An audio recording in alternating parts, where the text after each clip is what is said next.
ॐ अज्ञानतिमिरान्धस्य ज्ञानाञ्जनशलाकया चक्षुरुन्मीलितं येन तस्मै श्रीगुरवे नमः।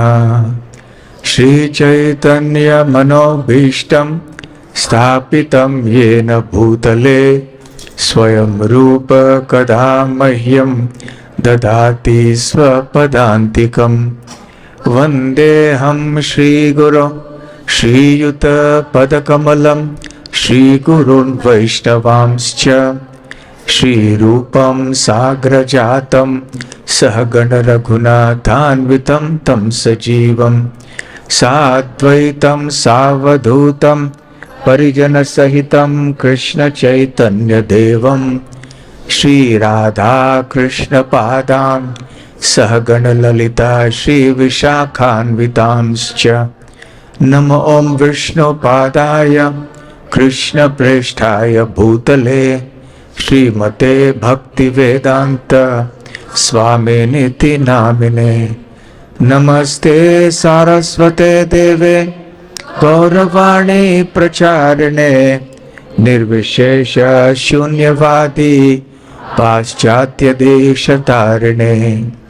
मूकं करोति वाचालं पंगुं लङ्घायते गिरिं यत्कृपातमहं वन्दे श्रीगुरून् दीनतारणम्। वाञ्छाकल्पतरुभ्यश्च कृपा सिन्धुभ्य एव च पतितानां पावनेभ्यो वैष्णवेभ्यो नमो नमः। नमो महावदान्याय कृष्ण प्रेम प्रदायते कृष्णाय कृष्ण चैतन्य नामने गौरत्विषे नमः। पंचतत्वात्मकं कृष्णं भक्तरूप स्वरूपकं भक्तावतारं भक्ताख्यं नमामि भक्तशक्तिकम्। आराध्यो भगवान् व्रजेशतनयस् तद्धाम वृन्दावनम्। रम्या काचिदुपासना व्रजवधू वर्गेण या कल्पिता। श्रीमद्भागवतं प्रमाणममलं प्रेमापुमर्थो महान्। श्रीचैतन्यमहाप्रभोर्मतमिदं तत्रादरः न परः।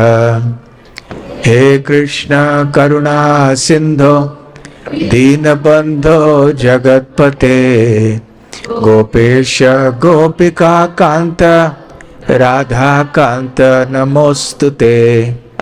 तप्त काञ्चन गौरांगी राधे वृन्दावनेश्वरी वृषभानुसुते देवी प्रणमामि हरिप्रिये। जय श्री कृष्ण चैतन्य प्रभु नित्यानंद श्री अद्वैत गदाधर श्रीवासादि गौर भक्त वृंद। हरे कृष्णा कृष्णा कृष्णा हरे हरे हरे राम राम राम हरे हरे। हरे कृष्णा।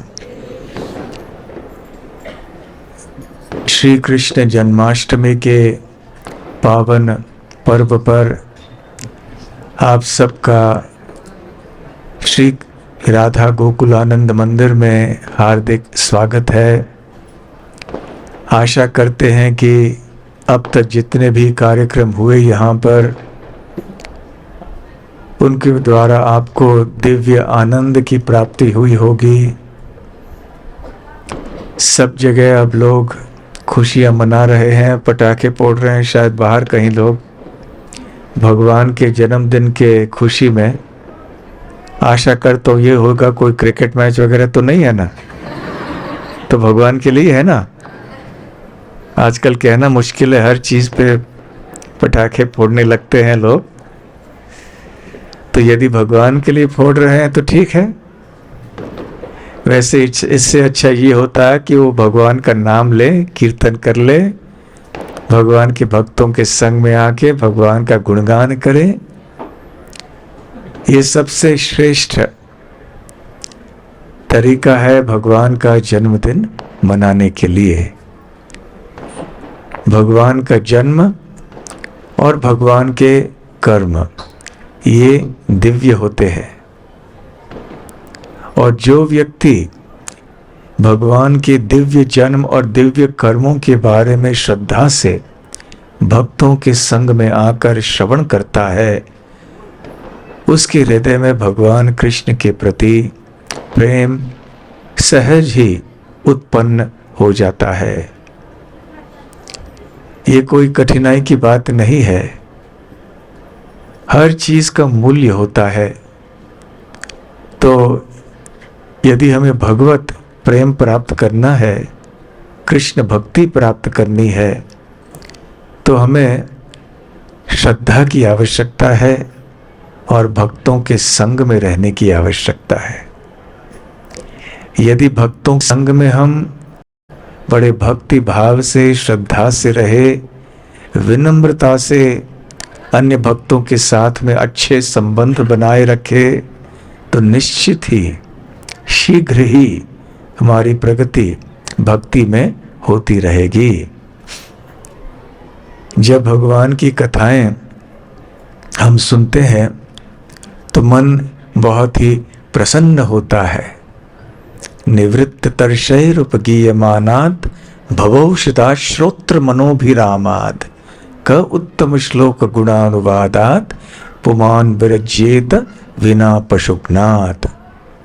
राजा परीक्षित श्रीमद् भागवतम में कहते हैं कि भगवान कृष्ण की कथाओं को सुनना ये हमारे हृदय के लिए, हमारे मन के लिए, हमारे कानों के लिए बहुत ही आनंदप्रद है। और इतना ही नहीं, ये इस संसार के संपूर्ण समस्याओं का हल है। भव औषधाच, ये औषधि है। किस चीज के लिए? भव के लिए। सबसे जो खतरनाक रोग होता है दुनिया में, वो कोई कॉलेरा या टीबी या कोविड, ये सारे सबसे बड़े रोग नहीं है। सबसे बड़ा रोग है भव। भव अर्थात क्या?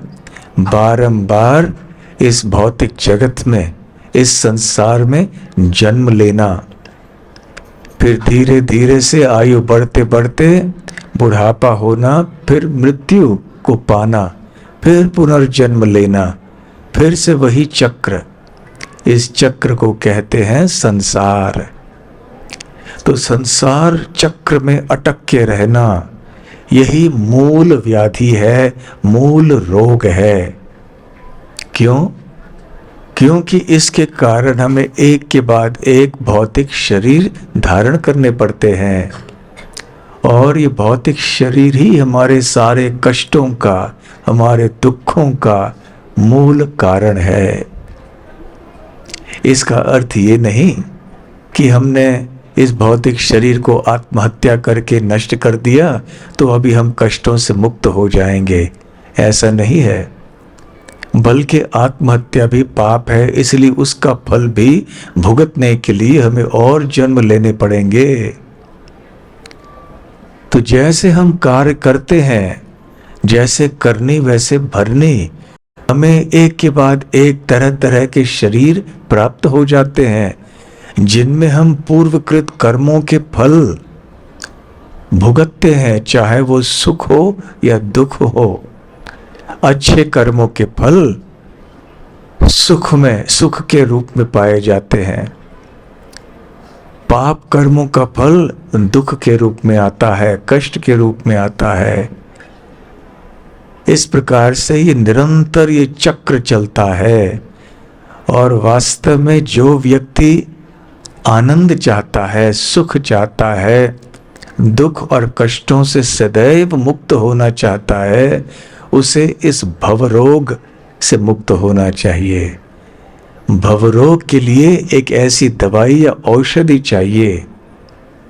और राजा परीक्षित श्रीमद् भागवतम में कहते हैं कि भगवान कृष्ण की कथाएं ये बिल्कुल उपयुक्त और श्रेष्ठ औषधि है इस भवरोग को नष्ट करने के लिए। इसलिए यदि हम सब श्रद्धा पूर्वक नियमित रूप से आके ऐसे भक्तों के संग में भगवान का गुणगान करें, सुने, भगवान के सुंदर विग्रहों का, मूर्तियों का दर्शन करें, कीर्तन करें, ऐसे सुंदर नाटक आदि जो भगवान के भक्तों के ऊपर और भगवान के ऊपर आधारित है, उनको देखें, तो फिर हमारा जीवन धन्य हो जाएगा। बहुत ही शीघ्र इसका परिणाम हमारे जीवन में हम देख पाएंगे। थोड़ी देर पहले ही हमने नरसिंह मेहता के बारे में कहानी सुनी, बल्कि ये सत्य कथाएं हैं। एक और कहानी उनके बारे में, एक कथा उनके बारे में मुझे याद आई। ये नाट्य लीला देखकर स्मरण हुआ एक बात का कि जब नरसिंह मेहता अपने गृहस्थ आश्रम में थे और उनकी पुत्री के विवाह करने का समय आ गया था, तो उनके घर में पर्याप्त मात्रा में धन उपलब्ध नहीं था। तो उनकी पत्नी उनको बार बार कहती थी कि आप कुछ कीजिए, अन्यथा हमारी बेटी का विवाह होगा कैसे? वर तो आ रहे हैं, परंतु हम कुछ कह नहीं पा रहे हैं क्योंकि हमारे पास धन नहीं है। तो नरसिंह मेहता कहते रहते कि भगवान पे श्रद्धा रखो, भगवान सारे साधन जोड़ देंगे। इस नाटक में हमने भगवत गीता का एक श्लोक पढ़ा। कौन सा था वो श्लोक? अनन्यास चिंतयन्तो माम ये जनः पर्युपासते तेषां नित्याभियुक्तानां योगक्षेमं वहाम्यहम्। इस श्लोक में भगवान श्री कृष्ण कहते हैं कि जब कोई व्यक्ति अनन्य भाव से उनका चिंतन करता है, अनन्यास चिंतयन्तो माम ये जनः, जो लोग अनन्य भाव से भगवान श्री कृष्ण का चिंतन करते हैं, परि उपासते, श्रद्धा से उनकी उपासना आदि करते हैं, तो ऐसे व्यक्तियों के लिए जो भी आवश्यकताएं हैं भगवान पूर्ण करते हैं और जो भी उनके पास है उसकी रक्षा करते हैं। योग क्षेमम वहां अहम, मैं स्वयं ऐसे करता हूं। तो भक्तों को भगवान के वचनों में श्रद्धा होती है। श्रद्धा के बिना भक्ति का कोई अर्थ नहीं है, बल्कि भक्ति में कौन कितनी प्रगति कर चुका है इसका मापदंड श्रद्धा और प्रेम से होता है। जितनी अधिक हमारी श्रद्धा भगवान श्री कृष्ण की वाणी में, उनकी भक्ति में, उनके समस्त लीलाओं में आदि हम जान सकते हैं कि उतनी ही हम प्रगति कर चुके हैं भक्ति में। प्रारंभ में हमारी श्रद्धा कोमल होती है। छोटी सी कोई दुर्घटना हो जाती है हमारे जीवन में तो हमारी श्रद्धा डामाडोल हो जाती है। हम भगवान से प्रश्न करने लगते हैं, हम कहते हैं कि अभी हम भक्ति नहीं करेंगे क्योंकि भगवान ने हमारे साथ ऐसा क्यों किया। तो व्यक्ति इस प्रकार से तब सोचता है जबकि उसकी श्रद्धा बहुत कोमल होती है। लेकिन जैसे जैसे वो व्यक्ति भगवान के भक्तों में आके के बीच में आके श्रवण, कीर्तन, दर्शन, सेवा आदि सब करने लगता है तो उसकी श्रद्धा शनैः शनैः क्रमशः सुदृढ़ होती जाती है और फिर एक ऐसे अवस्था को प्राप्त करता है वो भक्त नरसिंह मेहता जैसे, जब उसे अटूट श्रद्धा होती है कि भगवान का हर एक श्लोक, भगवान के का प्रत्येक वाक्य परम सत्य है। और यदि हमारा पूरा भरोसा हुआ, पूर्ण श्रद्धा हुई भगवान की वाणी में, तो हमारे हृदय में शांति होगी, आनंद होगा। परंतु जहां श्रद्धा नहीं है वहां बहुत बेचैनी होगी। तो जब एक व्यक्ति को श्रद्धा है, दूसरे को नहीं है, तब असंतुलन उत्पन्न हो जाता है। तो जब नरसिंह मेहता ने देखा कि उनकी पत्नी अभी उनको कह रही है बार बार, और वो कह रहे थे धीरज रखो, भगवान सब कर देंगे, तो फिर उन्होंने एक बार पत्नी ने क्रोधित होकर कहा कि अभी आप जाइए, पैसे इकट्ठे करने के लिए, धन प्राप्त करने के लिए आप जाइए, कुछ व्यापार की कुछ भी कीजिए, बाहर जाके आप जब तक धन नहीं लाएंगे हमारे पुत्री के लिए, विवाह के लिए, तब तक आप घर लौट के आइए मत। तो वो निकल पड़े। या वहां जाके कुछ कथा करते, कुछ और बोलते करते, यहाँ कुछ और उनको मिल जाता। लेकिन एक गांव में जब वो गए तो वहां एक भागवत कथा चल रही थी। एक भगवान के भक्त थे, वो भगवान कृष्ण की कथाएं कर रहे थे। अनेक दिनों की कथा थी। तो जैसे नरसिंह मेहता वहां से जा रहे थे, उन्होंने देखा कि अरे कृष्ण कथा का महोत्सव हो रहा है, तो मुझे यहाँ बैठ के सुनना चाहिए, क्योंकि उनके हृदय में कृष्ण कथा के प्रति बहुत आकर्षण था। तो बैठ गए वहां पर और इतने मग्न हो गए कथा में कि उनको पता ही नहीं चला कि कैसे समय बीत गया। और जिस दिन पे उनको लौटना था, जिस दिन पे उनकी बेटी का विवाह तय हो गया था, उसके थोड़े दिन पहले उनको जाके सारी व्यवस्था करनी थी, धन आदि दे के। अब विवाह का दिन भी बीत गया और उनको पता ही नहीं चला, क्योंकि वो कृष्ण कथा सुनते हुए बैठ गए थे।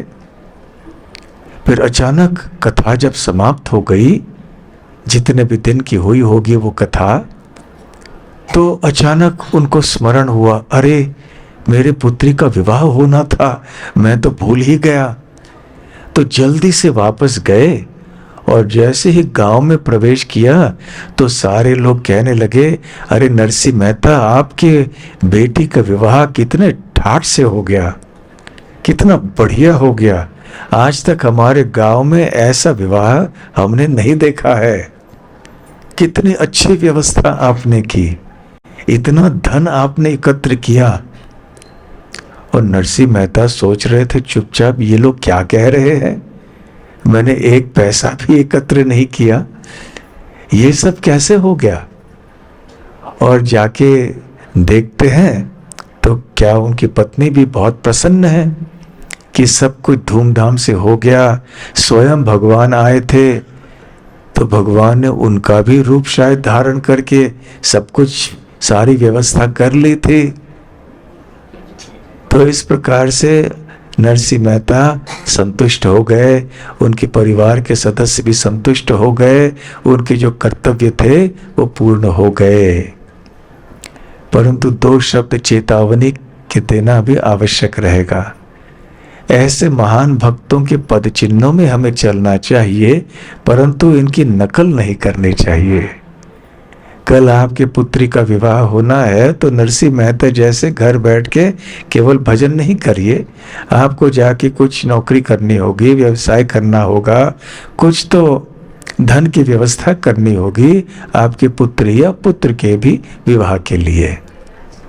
तो ये जो महान भक्तों की कथाएं हैं, इनको सुनने से हमें ये प्रेरणा नहीं मिलनी चाहिए कि हम भी उनकी नकल करें, परंतु उनकी श्रद्धा से, उनकी भक्ति से हमें प्रेरणा मिलनी चाहिए कि देखो ऐसे भी महान भक्त रहे हैं इतिहास में, इनकी इतनी अटूट श्रद्धा थी, तो भगवान अपने वचन पूर्ण करते हैं। तो ये श्रद्धा है।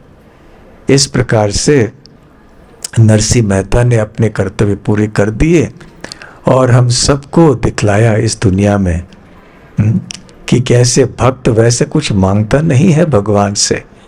कोई भौतिक चीज मांगना भक्त को अच्छा नहीं लगता, क्योंकि वो सोचता है कि मैं भगवान को परेशान क्यों करूं, भगवान के पास जाके बार बार कोई छोटी चीज मांगना ये ठीक नहीं है। भगवान को तो वैसे ही पता है कि हमारी आवश्यकताएं क्या हैं, तो भगवान अपने आप ही पूर्ण कर देंगे। ये श्रद्धा होनी है। जैसे हमने इस नाट्य लीला में सुना और देखा, पहले नरसिंह मेहता क्या कहते हैं, चींटी के लिए एक गण और हाथी के लिए एक मन, भोजन की व्यवस्था कौन करते हैं? भगवान करते हैं। चींटी तो कोई दफ्तर में नहीं जाता, कोई व्यापार नहीं करता, फिर भी उसका पेट भर जाता है। न हाथी कोई विश्वविद्यालय में जाके डिग्री प्राप्त करके कुछ नौकरी आदि करता है और तनख्वाह पाके अपना पेट भरता है। नहीं, हाथी की भी व्यवस्था भगवान श्री कृष्ण करते हैं। तो जब चींटी की व्यवस्था, हाथी की व्यवस्था भगवान करते हैं, तो मनुष्यों की व्यवस्था और विशेष करके उनके भक्तों की व्यवस्था क्यों नहीं करेंगे? इसलिए भक्ति मार्ग में आगे चलते चलते हम ये देखते हैं कि हमारी आवश्यकताएं भी कम हो जाती हैं, क्योंकि हम व्यर्थ पैसे यहां वहां नहीं गंवाते, और जो आवश्यकता हैं भी वो आसानी से फिर पूर्ण हो जाते हैं।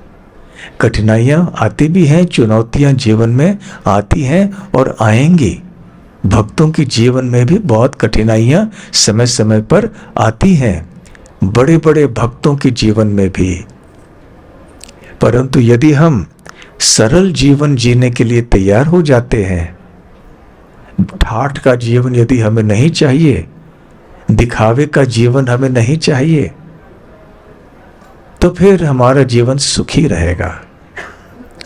दुनिया में ये एक रोग और है जो भव रोग से उत्पन्न होता है, वो ये है कि हम धन आदि केवल अन्यों को दिखाने के लिए एकत्र करना चाहते हैं। तो देखो, मेरे पास इतना बड़ा घर है, मेरे पास 1 2 3 गाड़ियां हैं, इतना ऐश्वर्य है, और छुट्टियों में हम यहाँ जाते हैं वहाँ जाते हैं। तो इस प्रकार से अनेक लोग इसलिए अधिक से अधिक धन प्राप्त करने की इच्छा नहीं करते कि क्योंकि उनको आवश्यक है। केवल अन्यों को समाज में प्रतिष्ठा मिलती है जब कोई धनी होता है, कोई बहुत बड़े पद में होता है, इसलिए लोग करना चाहते हैं और पैसों के माध्यम से भोग कर सकते हैं। बड़े बड़े होटलों में जाके खा सकते हैं, यहाँ वहाँ दुनिया भर कहीं अपने छुट्टियों में सैर करने के लिए जा सकते हैं। तो इस प्रकार से लोग ऐसे संसारी जीवन में पूरी तरह से डूबते जा रहे हैं और भगवान को भूल जाते हैं। इसलिए भव रोग की तीव्रता और बढ़ती जाती है। तो बुखार को कम करना है, बुखार को बढ़ाना नहीं है। हमारे समाज में एक गलत धारणा है कि बुखार को बढ़ाने से ये प्रगति है, अर्थात हम और ज्यादा पैसे कमाएंगे, बहुत भोग करेंगे, बड़े गाड़ी बंगला अच्छे अच्छे वस्त्र आदि पहनेंगे, तो फिर हमारा जीवन सफल हो गया। नहीं, भगवान श्री कृष्ण की शिक्षाओं के अनुसार हम जान सकते हैं कि जब हम हमारा जीवन सरल रखेंगे और उच्च विचार हमारे ऊंचे रखेंगे भगवान कृष्ण के संबंध में, तब हमारा जीवन वास्तव में सुखी होगा। इसलिए बहुत सरल उपाय है भगवान श्री कृष्ण के मंदिर में आना, उनके भक्तों का संग करना, और ऐसा नहीं कि केवल जन्माष्टमी के दिन साल में एक बार आना, नहीं, जितना हो सके उतना आने का प्रयास करना चाहिए। हो सके तो प्रतिदिन आना चाहिए, नहीं हो सके तो हफ्ते में 2 बार 3 बार, कम से कम हफ्ते में 1 बार तो आना ही चाहिए। और सत्संग में बैठना है, प्रवचन सुनना चाहिए, कीर्तन में शामिल होना चाहिए, फिर हमारे घर को भी मंदिर बनाना चाहिए, परिवार के सदस्यों के साथ मिलके नाम संकीर्तन घर में करना चाहिए, शुद्ध शाकाहारी भोजन भगवान श्री कृष्ण को घर में अर्पण करके भक्ति भाव से उसे प्रसाद के रूप में स्वीकार करना चाहिए। भगवत गीता, श्रीमद् भागवतम जैसे ग्रंथों को पढ़ना चाहिए और परिवार के सदस्यों को पढ़ा के सुनाना चाहिए। ये आदर्श जीवन है, न कि केवल हम ठाठ का जीवन जिए, केवल दिखावे का जीवन जिए, क्योंकि ये सब समाप्त हो जाएगा। परंतु जब हम भक्ति के मार्ग में चले जाते हैं तो हमें श्रद्धा होनी चाहिए कि भवरोग का ये परम औषध है। आयुर्हरति वै पुंसाम उद्यम अस्तंजयन असौ तस्यर्थ यत्क्षणो नीत उत्तम श्लोक वार्तया। श्रीमद् भागवतम में कहा गया है कि प्रत्येक दिन जब सूर्योदय होता है फिर सूर्यास्त होता है, हम एक दिन मृत्यु के निकट पहुंच जाते हैं, और ये सत्य है। परंतु जो व्यक्ति उत्तम श्लोक अर्थात भगवान श्री कृष्ण की कथाएं निरंतर सुनता है, प्रतिदिन नियमित से सुनता है, तो उसके लिए प्रत्येक सूर्योदय या सूर्यास्त केवल मृत्यु के एक दिन निकट नहीं है, उसे नहीं पहुंचाता, बल्कि उसे अमृतत्व की अवस्था तक पहुंचाता है। अमृतत्व अर्थात मृत्यु के ऊपर विजय प्राप्त करना, जन्म मृत्यु के चक्र से छुटकारा पाना, इस भव रोग से पूरी तरह से मुक्त होना। इसलिए तो भगवान श्री कृष्ण यहाँ पर प्रकट होते हैं और सुंदर मधुर लीलाओं को दर्शाते हैं, ताकि हमारे लिए सुनने के लिए, बोलने के लिए, स्मरण करने के लिए विषय रहेंगे। यदि भगवान यहाँ आके प्रकट होके लीला नहीं करते तो क्या चर्चा करते हम भगवान के बारे में। भगवान की लीलाओं का वर्णन श्रीमद् भागवतम जैसे ग्रंथों में पाया जाता है, रामायण जैसे ग्रंथों में, महाभारत जैसे ग्रंथों में, और ऐसे अनेक पुराण, उपनिषद इत्यादि हैं, इन ग्रंथों में पाए जाते हैं। तो जब इन ग्रंथों से हम भगवान की लीलाओं को सुनते हैं, जैसा परीक्षित महाराज कहते हैं, हमारा हृदय और हमारे कान दोनों ही प्रसन्न हो जाते हैं, क्योंकि भगवान श्री कृष्ण ऐसे लीलाओं को दर्शा के हमारा मन उनकी ओर आकर्षित करते हैं। यही उद्देश्य है भगवान श्री कृष्ण का अवतीर्ण होने के पीछे। परंतु दुर्भाग्य की बात यह है कि इस भौतिक जगत में बहुत कम लोग ऐसे मिलते हैं जो भगवान श्री कृष्ण को जान पाते हैं। अधिकतर लोग भगवान श्री कृष्ण के बारे में या तो नहीं जानते हैं, या जानते भी हैं तो गलत धारणाएं होती हैं उनके मन में भगवान कृष्ण के प्रति।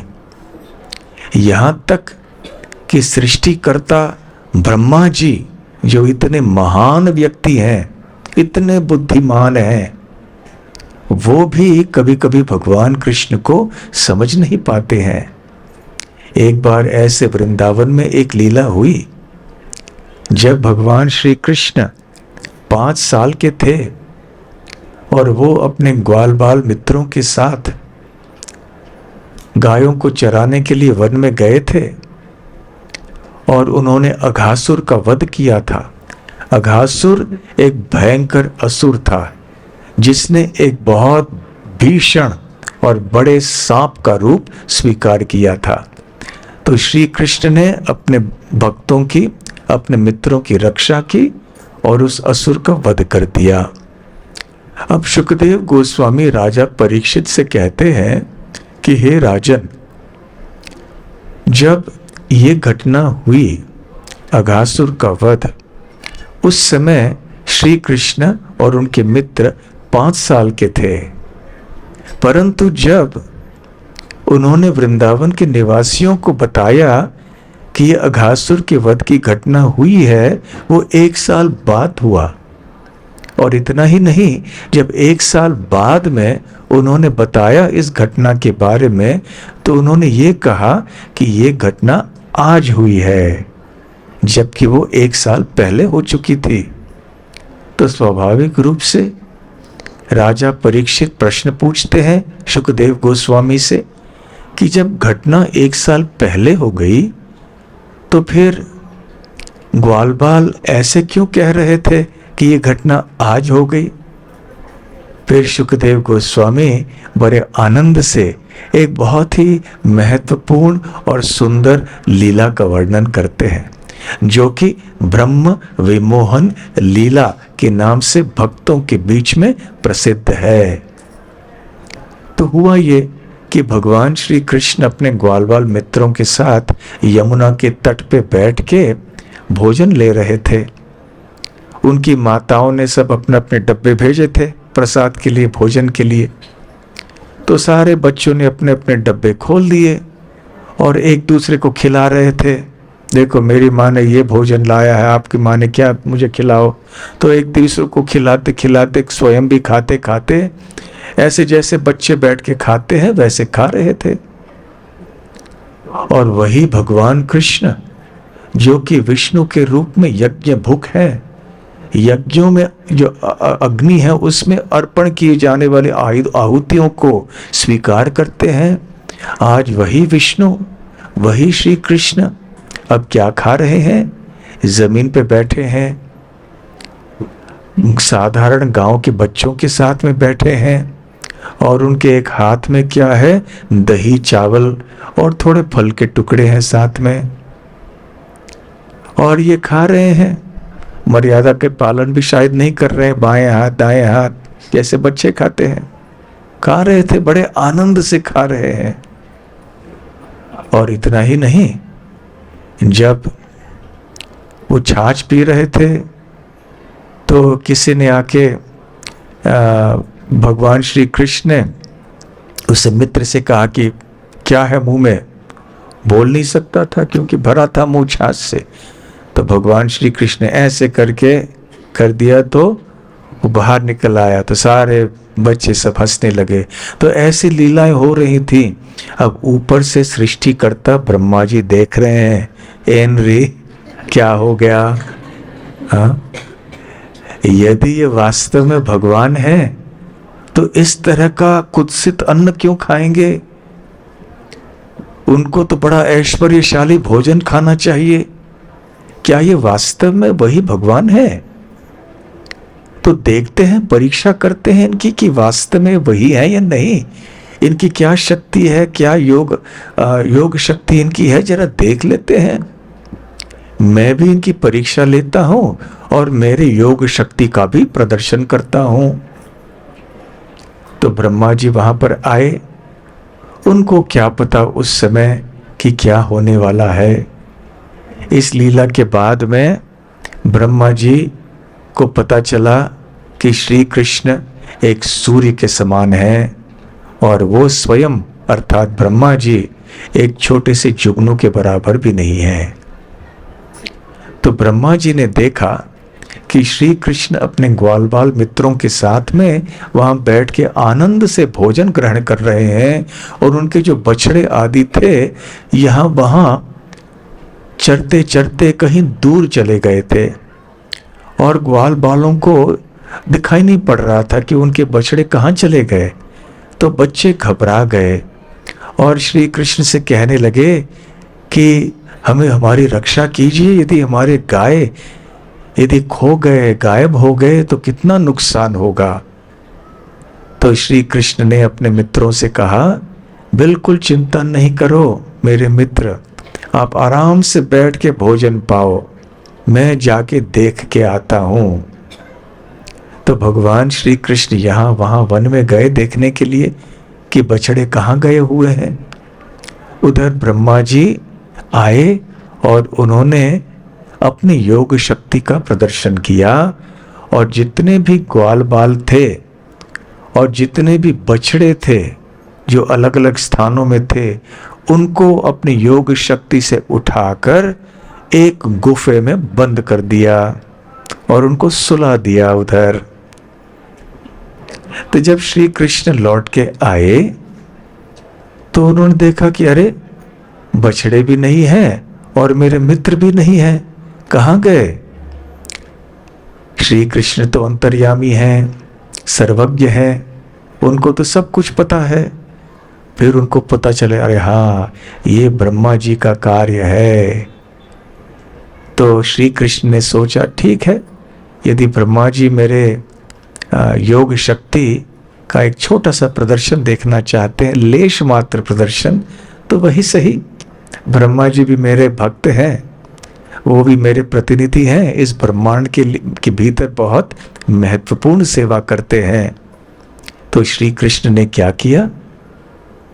अचिंत्य शक्ति के द्वारा उन्होंने अपने आप का विस्तार किया और जितने ग्वाल बाल थे और जितने बछड़े थे, ठीक उन्हीं के जैसा रूप उन्होंने स्वीकार किया। तो हजारों की संख्या में ग्वाल बाल थे। तो भगवान श्री कृष्ण ने अपने आप को हजारों रूपों में विस्तृत किया और हर एक बच्चे की जो आकृति थी, उसकी जो बोलने का ढंग था, उसके वस्त्र थे, आभूषण थे, हर दृष्टि से वो बिल्कुल वैसे के वैसे उन्होंने अपने आप को विस्तार किया। और बछड़ों के बारे में भी ऐसे ही किया उन्होंने। तो फिर ऐसा 1 साल बीत गया। तो श्री कृष्ण के जो ग्वाल बाल हैं वो तो गुफे में थे, सो रहे थे। और इधर जो 1 साल के लिए जो श्री कृष्ण के साथ गाय चराने के लिए जा रहे थे, वो कौन थे? वो श्री कृष्ण ही थे, श्री कृष्ण के ही विस्तार थे।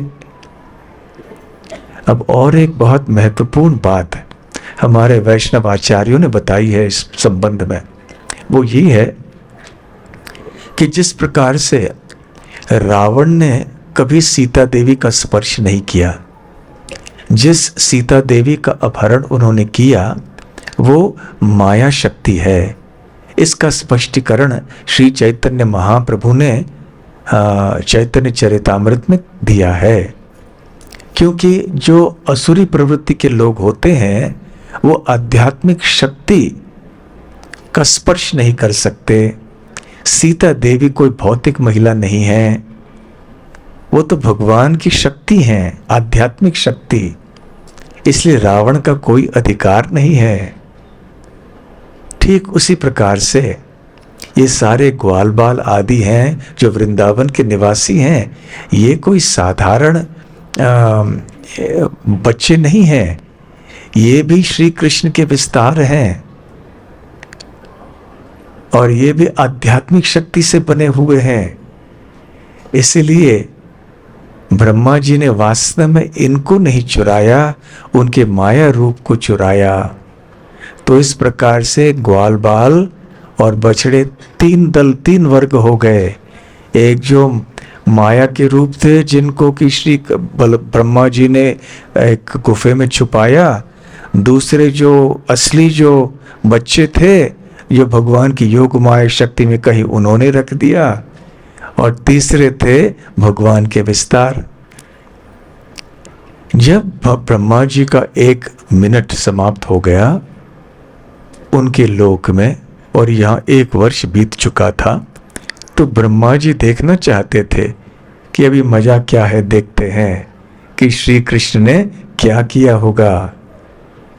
तो जब वो आए तो उन्होंने देखा कि श्री कृष्ण उन्हीं ग्वाल बालों के साथ गाय चरा रहे हैं, वो बछड़े भी चर रहे हैं आनंद से।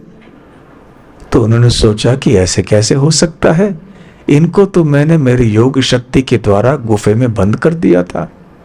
तो जल्दी से गुफे के पास गए, वहां गुफा खोलकर देखा तो बच्चे वैसे के वैसे वहां पर हैं।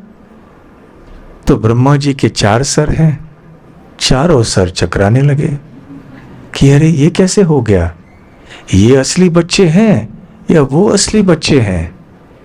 श्री कृष्ण ने अपने ऐसे बच्चों को उत्पन्न किया है जो कि पहले मूल जो बच्चे हैं इनके बिल्कुल बराबर है। तो ये असली हैं, वो असली हैं। तब ब्रह्मा जी सोच में पड़ गए।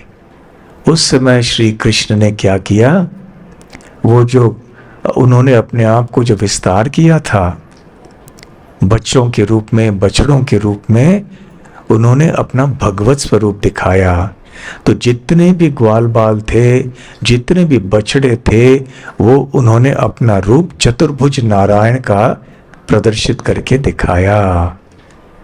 और ब्रह्मा जी वहां चकाचौंध रह गए, विस्मित रह गए, और उनको पता नहीं चला कि क्या हुआ। और तब वो सोचने लगे कि अरे मैंने कितनी मूर्खता की, कितनी बड़ी गलती की मैंने।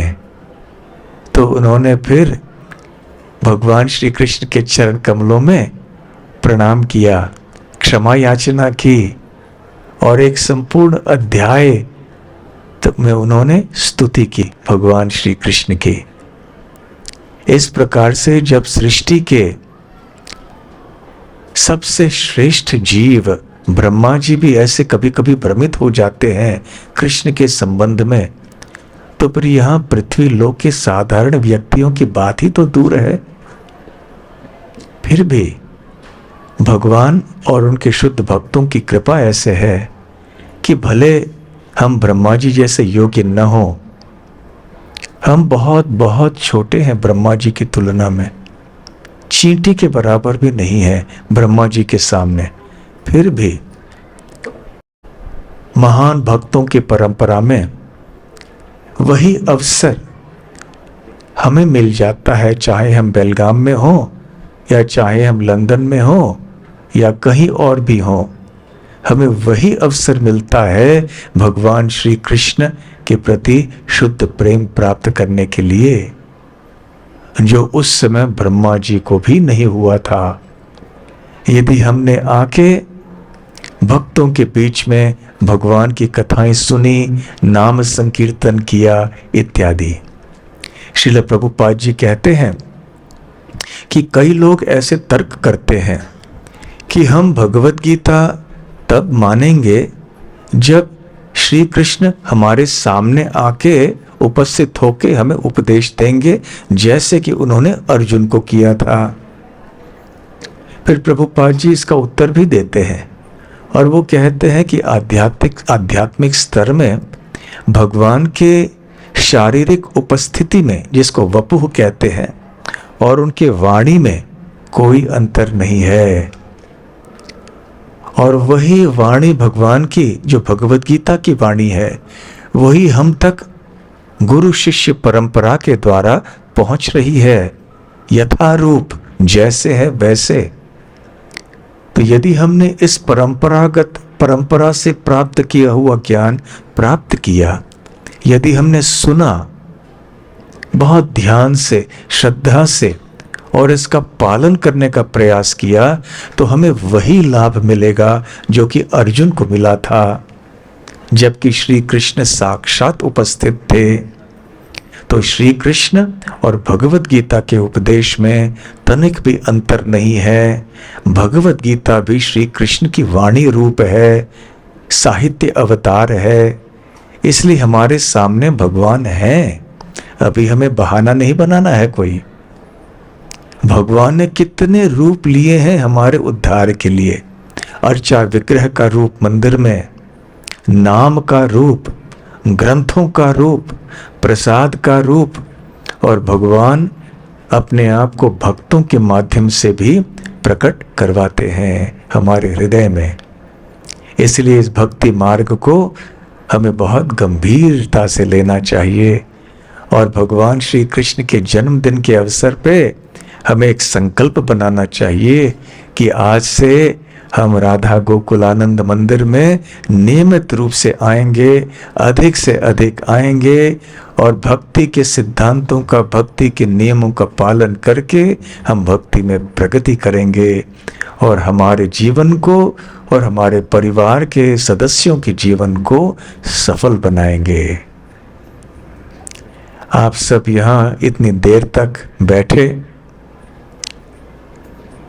इतना महत्वपूर्ण दिन है आज। अभी आप सबको घर जाने के लिए व्यवस्था पता नहीं किस प्रकार की है, फिर भी आप आए हैं तो हम आपके बहुत आभारी हैं, आपको धन्यवाद देते हैं और आशा करते हैं कि आपकी भक्तिमय जीवन का ये बहुत अच्छा प्रारंभ हो। और यदि आप पहले से ही भक्ति कर रहे हो तो आपकी अच्छी तरह से प्रगति होती रहे। और जिन भक्तों ने आज के उत्सव को संपन्न करने हेतु इतनी सारी सेवा की है, आप सबको भी हार्दिक धन्यवाद। अभी आरती होगी भगवान की, तो थोड़े सूचनाएं भी हैं, अभी सूचनाएं हैं अभी। हाँ जी, तो बहुत बहुत आप सबका धन्यवाद। श्रील प्रभुपाद की जय। गौर प्रेमानंदे। हरि हरि बोल।